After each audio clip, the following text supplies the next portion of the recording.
안녕하세요. 푸른안입니다. 오늘은 2022년 10월 3일 월요일 개천절입니다. 오늘 아침에 잘잘법 김학철 교수의 유튜브 동영상을 하나 봤습니다. 벌써 조회수가 20만이 넘을 정도로 많은 사람들이 봤는데 제가 댓글들을 보고 좀 놀랐습니다. 여기에 미혹된 사람들이 많구나. 미혹된 사람들. 저는 이 동영상에 대해서 간단하게 오늘 말씀드리려고 합니다. 김학철 교수는 현재 연세대학교 교수이고 사도행전 분석으로 신학 석사학위를 받았고 마태복음 해석으로 신학 박사학위를 받은 것으로 나옵니다. CBS 유튜브 채널 잘잘법에 출연해서 대중에게 알려진 인물인데 저는 이번 동영상을 보면서 뭐가 생각났느냐, 바로 독이 든 사과가 생각났습니다. 이분 강의를 그냥 건성으로 들으면 아무 문제 없는 것처럼 들립니다. 오히려 참 넓은 마음을 가지고 있구나, 이렇게 생각할 수도 있습니다. 김학철 교수의 논법은 마치 이런 거죠. 예수님을 믿지 않으면 구원이 없다고 말할 수 없다. 여러분, 이 뜻이 무엇입니까? 예수님을 믿지 않아도 구원받을 수 있다, 이런 뜻인데 이것을 빙빙 꼬아서 이야기하고 있죠. 마지막에 그가 말한 이기성과 이기주의, 그리고 베타성과 베타주의가 그것입니다. 이기성은 좋은 것인데 이기주의는 나쁜 것이다. 베타성은 좋은 것인데 베타주의는 나쁜 것이다. 그러니까 쉽게 이야기해서 내가 예수 그리스도를 유일한 주로 믿고 고백하는 것은 베타성이지만 이것을 남에게 전하거나 이것으로 남을 판단하는 것은 베타주의다, 그런 거죠. 더 나아가 다른 종교에도 구원이 없다고 말하는 것은 베타주의로 보는 것입니다.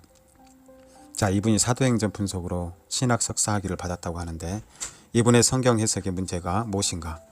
두 가지 성경 예를 들었는데 사도행전 4장 12절 말씀과 요한복음 14장 6절입니다. 사도행전 4장 12절은 다른 이로서는 구원을 받을 수 없나니 천하 사람 중에 구원을 받을 만한 다른 이름을 우리에게 주신 일이 없음이라. 이 구절을 김학철 교수는 예수 그리스도를 충분히 아는 이들에게 주신 말씀이지 모든 사람들에게 주신 말씀이 아니다, 이렇게 해석했죠. 요한복음 14장 6절도 마찬가지입니다. 요한복음 14장 6절 말씀이 내가 곧 길이요 진리요 생명이니 나로 말미암지 않고는 아버지께로 올 자가 없느니라. 이 구절도 예수님께서 도마와 제자들에게 주신 말씀이지 모두에게 주신 말씀이 아니다, 이렇게 해석합니다. 여러분, 이런 해석이 참으로 위험합니다. 제가 저번에 말씀드렸듯이 정동수 목사도 주기도문을 당시 유대인들에게 주신 말씀이지 우리에게 주신 말씀이 아니다, 이렇게 말하고 있죠. 그래서 그 교회에서는 주기도문을 하지 않습니다. 여자 목사도 마찬가지입니다. 여자 목사는 당시 고린도 교회에 해당하는 말씀이지 이 시대 우리하고는 아무 상관이 없다, 이렇게 말하면 성경이 어떻게 우리 생활에 준칙이 되겠습니까? 절대 그렇지 않습니다. 성경은 1차적으로 당시 상황에서 필요에 의해 쓰여진 책이지만 오늘날 우리 시대에도 여전히 하나님의 말씀인 것입니다. 예수 그리스도는 어제나 오늘이나 동일한 분이다. 구약 시대에도 마찬가지입니다. 김학철 교수는 구약 인물들을 들어 그들이 예수 그리스도를 몰랐는데 그들이 구원받았느냐는 이런 질문이 성경에 제기되지 않았다, 이렇게 말하고 있죠. 예수님을 믿지 않았는데 아브라함은 구원받았느냐, 예수님을 몰랐는데 삼손은 구원받았느냐, 그리고 한나는 구원받았느냐, 이런 문제가 성경에서 제기되지 않았다, 이렇게 주장하는데 이런 김학철 교수의 주장이 사실인가? 여러분, 우리가 잘 아는 히브리서 11장에서 무엇을 말하고 있습니까?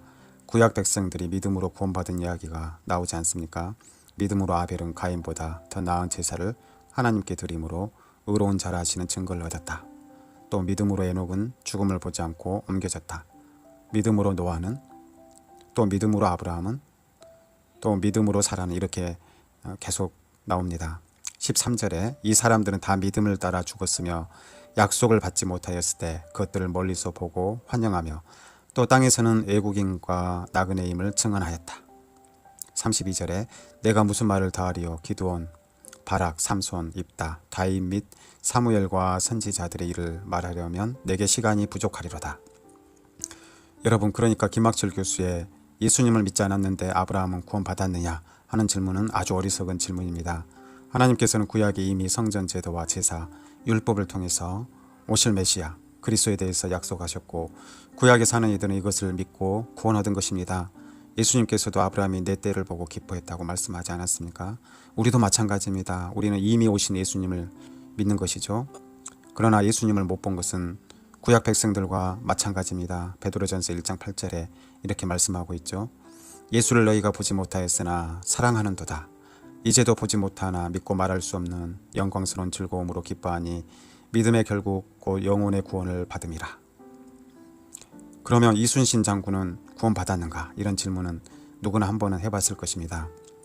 예수님을 모르는 시대에 착하게 살던 사람들, 그런 사람들, 이순신 장군만 그런 게 아니라 세종대왕도 마찬가지죠. 이렇게 질문한 사람들의 심중에는 사람이 착하면 구원받을 수 있다, 선행으로 구원받는다는 생각이 있습니다. 사실 이런 생각은 이방인들뿐만 아니라 유대인들에게도 있었습니다. 율법을 잘 지키면 구원받을 수 있다는 생각. 그러나 성경은 어떻게 말합니까? 로마서 3장 9절에 그러면 어떠하냐? 우리는 나으냐? 결코 아니라 유대인이나 헬라인이나 다 죄 아래 있다고 우리가 이미 선언하였느니라.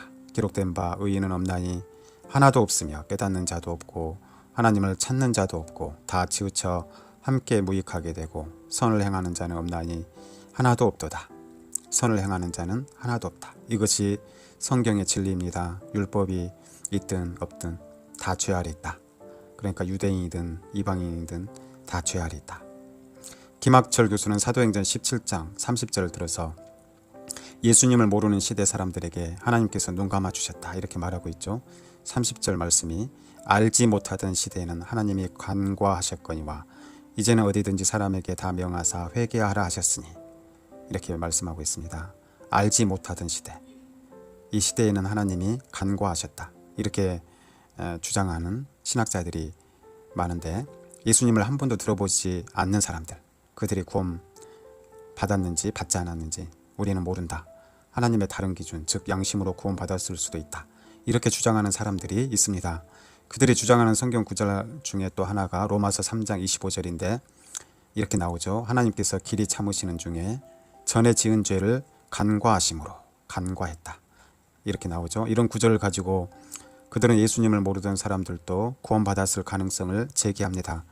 그러나 성경에서 말하는 간과나 허물지 않았다는 것은 하나님께서 노아의 홍수처럼 심판을 행하지 않고 역사가 진행하도록 허락하셨다는 의미이지 의롭다고 선언하신 것은 아닙니다.